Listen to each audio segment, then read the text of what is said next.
Today, I'm sharing a super simple DIY glow mask that help refresh dull skin, reduce the look of blemishes, and leave your face feeling soft, clean, and radiant.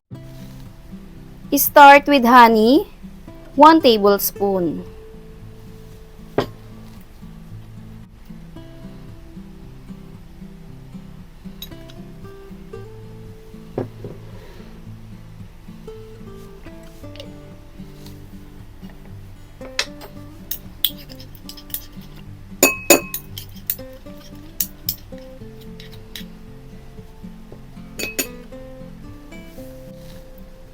Add 1 teaspoon of cinnamon powder.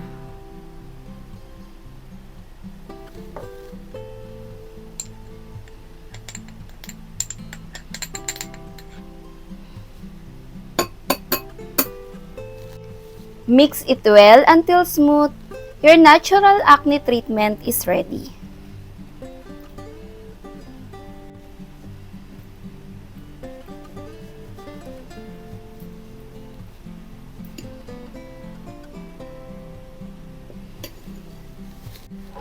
This simple DIY mask made with honey, cinnamon is a powerful natural remedy for acne-prone skin.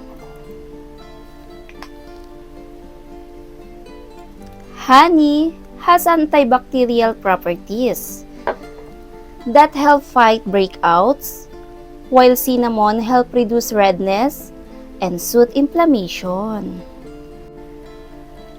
Together, they hydrate the skin, gently exfoliate, and improve your overall complexion, leaving your skin smoother, clear, and more radiant. Use it regularly and watch your skin transform naturally.